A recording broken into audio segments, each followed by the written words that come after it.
Hello, I'm Bryan Caplan, professor of economics at George Mason University, and this is my best friend in the world, Robin Hanson, also professor at George Mason University.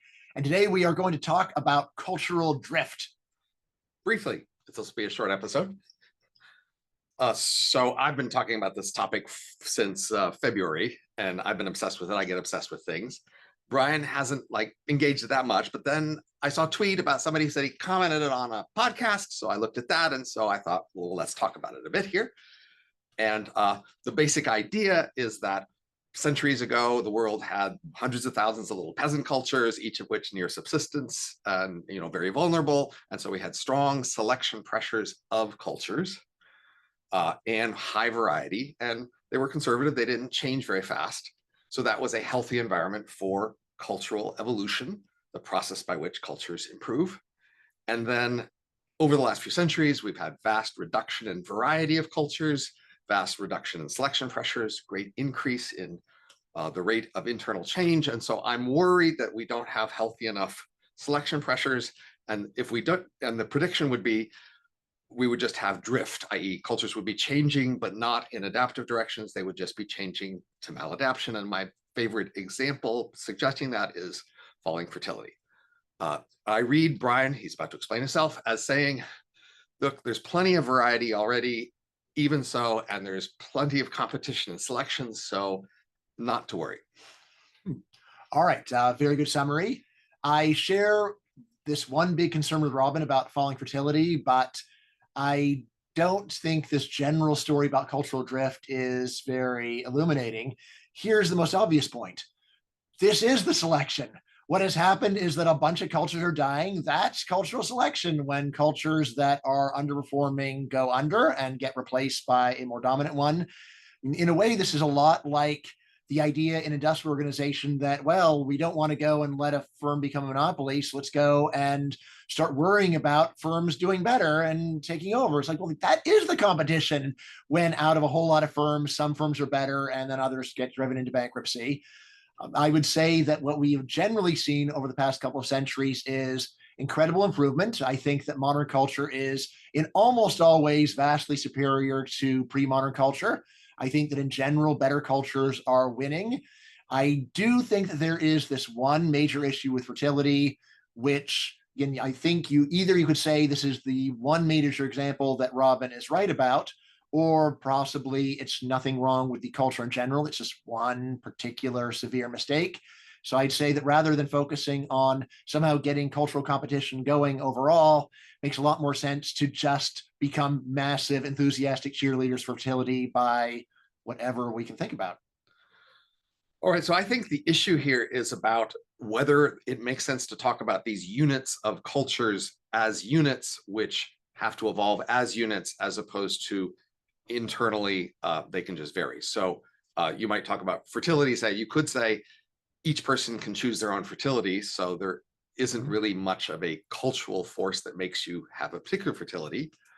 And so I thought of giving you examples, maybe starting from ones that you might believe in. Say, at the world level, we tend to see pretty low variety in many regulatory areas. It's like we certainly saw that in the pandemic, in nuclear regulation, but even airlines. The world has a lot less variety than you might think from, say, having 200 countries.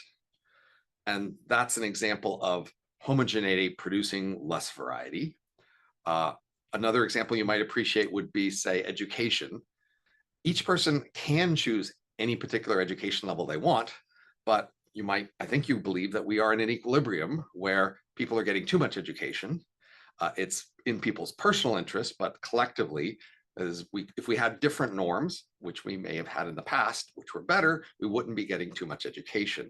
And that's an example of what can happen when we widely share norms. It's hard to compete over the norms.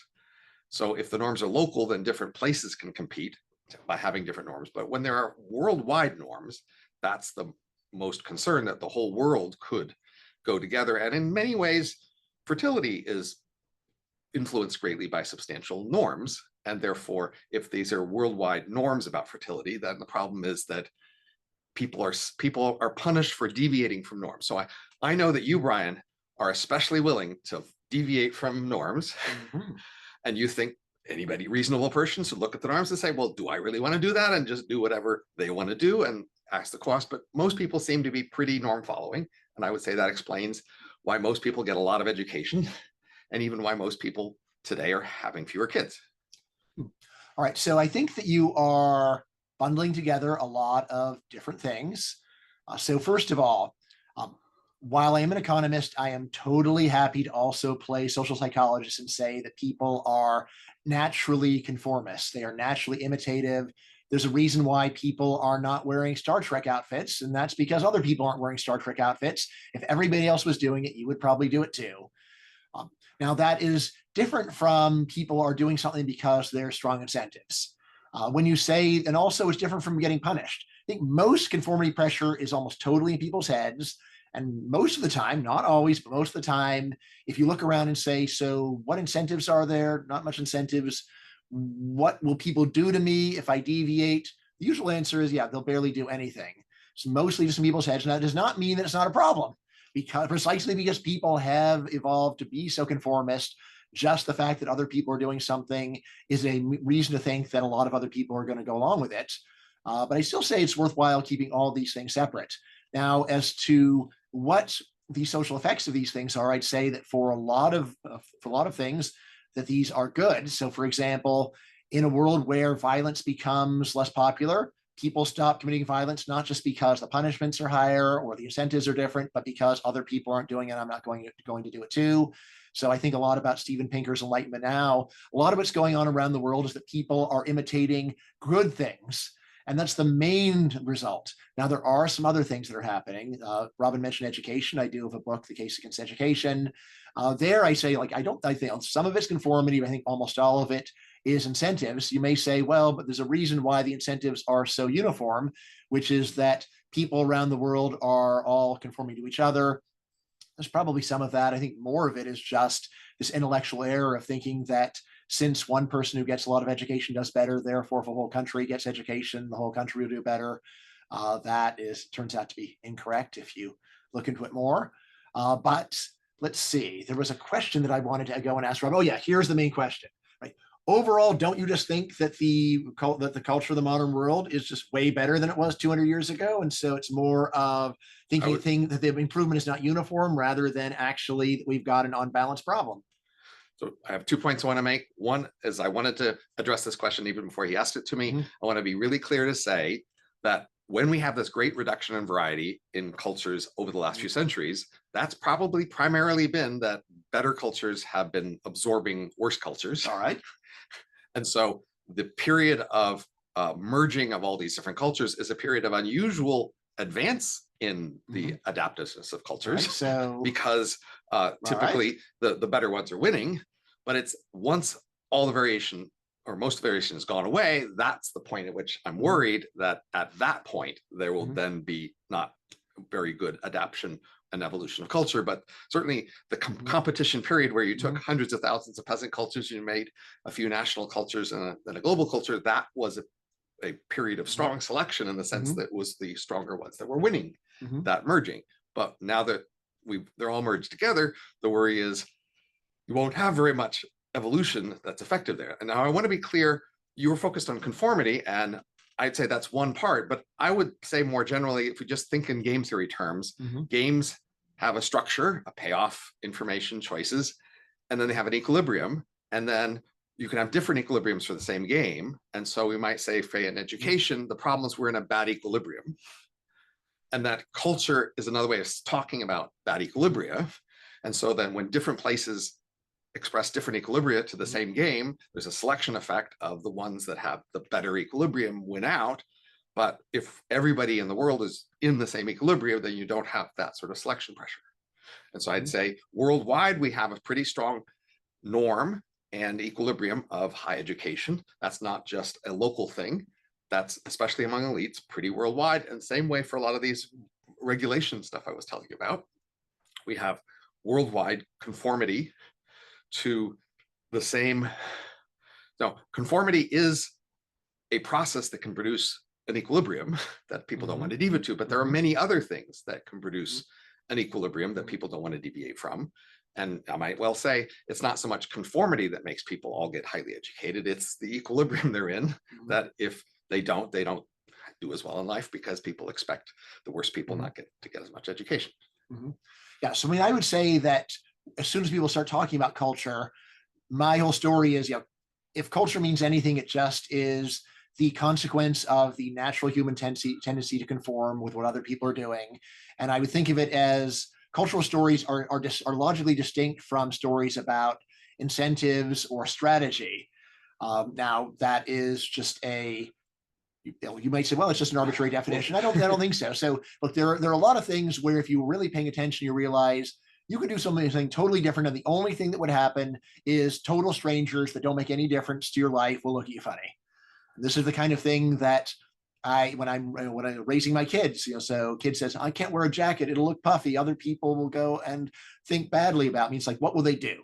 Will they stop being your friends? Will there be any punishment? No. So this is really all in your head. Now, that doesn't mean that it's not a powerful source or powerful force, but it is still, just in terms of understanding the mechanism, it's worthwhile. Economists tend to see things in terms of game theory, which is fine. And you can shoehorn this whole conformity story into game theory by just saying human beings have a preference to not be unlike other humans, which is fine. But anyway, I would just say that concession of things have improved a lot, and you're just worried about things continuing to improve, I'd say that just puts a cap on how bad things can be. It's like, well, things have gotten way better, and I'm just worried that things won't keep getting better. Are you worried that things are actually going to, as a result of the triumph of world culture, regress to the point where it would have been better if we had been in the cultural world of 1800? So my default projection for the future is that our population declines, then innovation declines, then scale economies declines, and liberality declines. And are we going to go down below the population and innovation of 1800? I think we'll still retain cars and electricity. Okay. So so that would be well above 1800 in terms of technology levels, but plausibly, will we go below 1 billion people?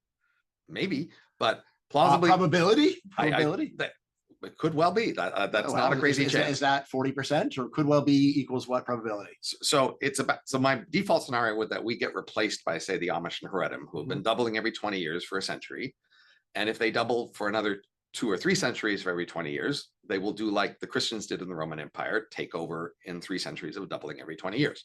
So that's my default scenario, but they could run into hiccups there along the way. And so how far the population falls depends on how low fertility goes and how long this period is before we'd get replaced. And that could well be below 1 billion. That's not crazy. I would certainly give it above a 10% chance. I don't know if I'm going to give it above 50%, but it's in that ballpark. Right. So I would give maybe a 10% chance to your scenario of these ultra high, ultra rare, ultra high fertility, ultra rare subcultures taking over.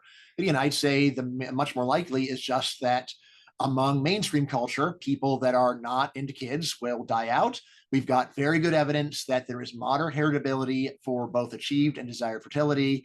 So I'd say it makes a lot more sense that we are right now in a disequilibrium period where the social pressure to have kids is real low.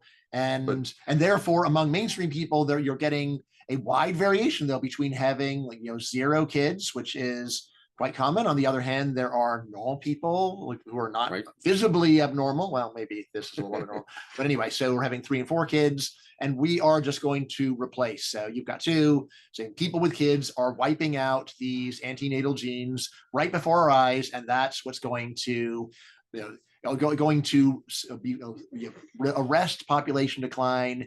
And again, like within 100 years, and not Haredim and not Amish, but just otherwise normal people who, once again, like kids, as Darwin intended.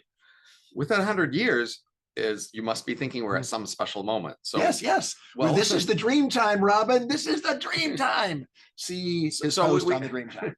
So we saw over 3 centuries, say, of the decline of the Greek Empire, that this selection effect did not bring the population rising again, nor over 3 centuries of the Roman Empire decline, nor in, say, France, which is where fertility first started declining 250 years ago.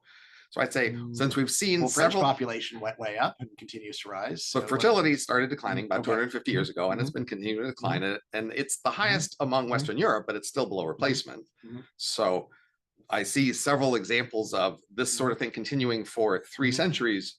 And then I say, well, the prediction that will happen in another century seems put us in would have to put us in a lucky place, i.e., we've seen all these cases where 3 centuries wasn't enough, and you say, well, one more century here will be enough. Then you have to be thinking somehow we're in an unusual situation.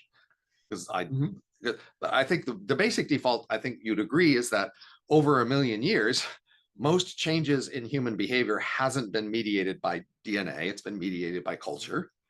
And that's therefore my default for how most behavior will change in the near future will also be mediated. So this idea that DNA selection will be the main cause of a large change in behavior is an unusual thing to predict. All right. So here's the thing. The actual ratio of the fertility of the lowest fertility part of the lowest, say, lowest quintile of the population, highest quintile, in percentage terms is actually getting to be historically really high, because the bottom quintile is close to 0 now. So like in a previous world, it may be like people having 2 kids versus 4 kids, which means that the antenatal genes are dying out or getting relatively outcompeted, but not at anything like the rate that we're seeing now, where we really are close to the bottom quintile just having nothing. So in that case, the percentage replacement, I'll say, it's just a lot higher, and it does make sense to think it's right now before our eyes is happening at a very rapid speed.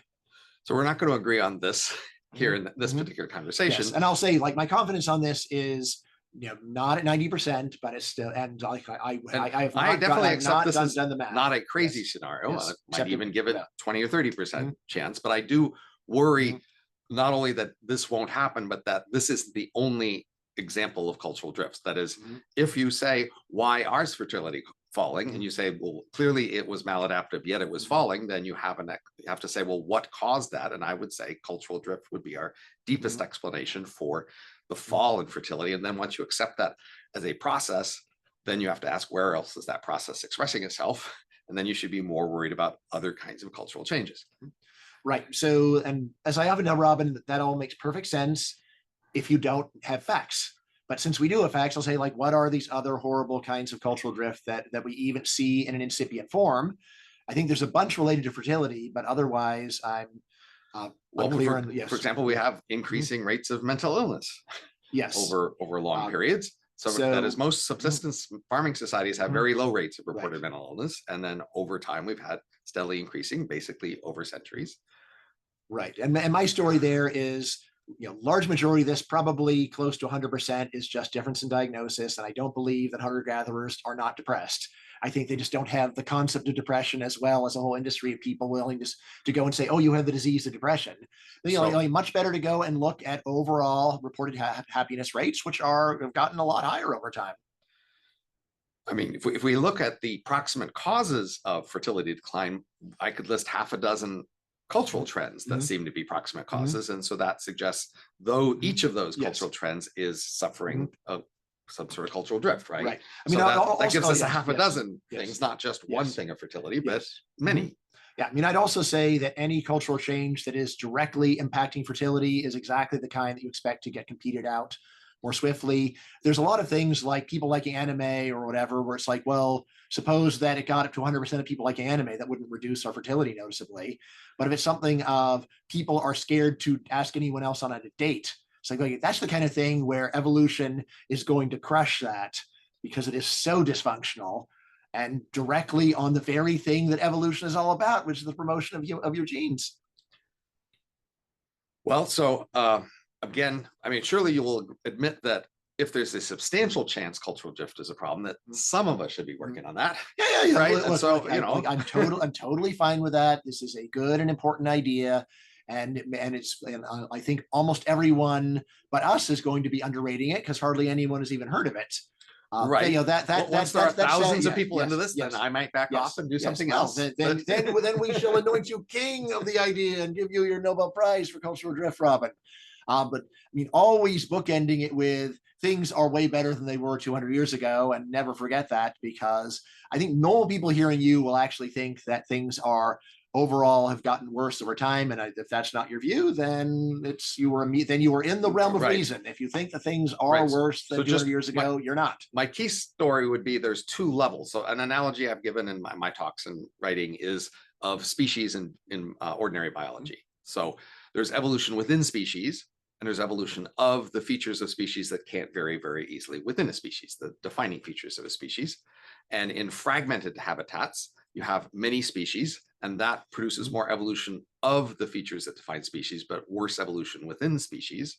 And in large habitats, like say the ocean, you have many members of the species, and so you have rapid evolution within the species, but poor evolution of the species. And it turns out, if you look back in history, things today descended more from the fragmented places than the integrated pieces, suggesting that evolution of species actually matters more than within. And also, even with corporate cultures, industries that are fragmented into small firms seem to evolve faster than when they have a few big firms, because even though innovation within a firm is better when you have fewer bigger firms, innovation of the features that corporate cultures share within a company is worse when you have fewer bigger firms. So, and yet the innovation of industries where they have firms going from nothing to superstar status is the highest of all. of course, all right. So, But again, and why not think about what's happened to global culture as being like Google taking over search engines rather than yes, but then once Google took over search engines, then we ask, what's the innovation been since then? And why many people think that it's been pretty bad. Google has done badly at the industry of search engines once it took over, even though the taking over it was a sign of a great innovation and advance, that they had new great things that were so powerful to let them displace the others. And yet still we should thank Google every day for existing. It's wonderful. Absolutely. Yes. And even old dinosaurs should be thanked for their initial early phase of bringing other great things to power. So like, Standard Oil and all sorts of great famous large enterprises that even later on were not so nice. We should still celebrate the great innovations that brought them to that place. And also remember, and then if one were to say we'll go and get innovation by destroying the most successful firms, I think that is a terrible idea. And I'm not recommending that. All right. All right, good. Glad we agree on that. Right. So and I have to admit, thinking of many possible solutions to cultural drift, I can't think of very many attractive ones. Certainly, like destroying a bunch of things is not what I want to do. And so this is a longer term problem we just may deal with for a long time. But I think we're out of time here. We're decided to end at noon and go to lunch. So thank you all for listening. All right. Well, hold on. Don't thank them yet, Robin. I'll say, how about this? Be the change you want to see in the world. Be a nonconformist. Be a strategic nonconformist. I have a whole book on this called You Will Not Stampede Me, Essays on Nonconformism. Main point is that we have some very maladaptive attitudes that made sense in a primitive face-to-face society that do not make sense in the modern world. In a modern world, the opinions of strangers really do not matter. So unless you're doing something morally evil, don't worry about what strangers think, and instead go and say, well, I've got an idea. Right. Is it really a good idea? What's going to happen to me if I try it? Usually the answer will be, you've got a pile of upside, almost no downside. So think before you act, but do not worry about the judgment of society in general when you are deciding whether to go and deviate. I've been deviating in lots of ways my whole life, and I totally get away with it, and I'm going to keep doing it. I've got like about triple normal American fertility as a result, as a direct result, because yes, one thing that I'm nonconformist on is family size. I do not care that most people are not having a lot of kids. I've only got 4, but you can totally do it, and I recommend it. And I'm also a nonconformist, and so we are living the life of nonconformists, obviously, though perhaps not typical examples. I'll just last sentence to say, there's more to culture than conformity. There are ways in which we are in a shared equilibrium that enforce shared behavior, even that don't mediate it by conformity pressures. The enforcement is mostly paper tiger. Just think during COVID, if you didn't want to follow the rules, what was the worst that ever happened to you? When you didn't, someone tells you to follow the rules. With education, you got to get many years of education, because otherwise the world won't respect you. And that's a pretty strong enforcement. And yet that's not conformity pressure. I agree with that one. I've got a whole book on it. Even there, I'll say, like, pay attention to opportunities to weasel out of annoying requirements without people noticing. You can totally do it if you are keeping your eyes open. So I've written a lot about healthcare and that we spend too much on medicine. Yes, you can spend less on medicine. That's a thing you can just do, but often your family will look at you sideways for cutting back on the medical spending on them. And I'm not sure that's just a mere conformity pressure. Yeah, we'll say, so it is more serious. Again, that's another reason. Also marry another nonconformist, or at least someone relatively nonconformist, someone that will at least give nonconformist ideas a chance. Except women Yes, are less yes. conformist on Yeah, average, or more less, conformist, more but conformist on there's average. variation. There's variation. There's And definitely the variation. and looks less important. You know, All right. willingness to try alternatives more important. Go for it. All right. Thanks a lot. right. Always a joy to talk to Robin. Yeah. And Until we meet again. Yes, and let me just say to all the Robin haters out there, you suck. Robin is a fantastic human being, and I love him with all my heart. Bye-bye. Yes, good.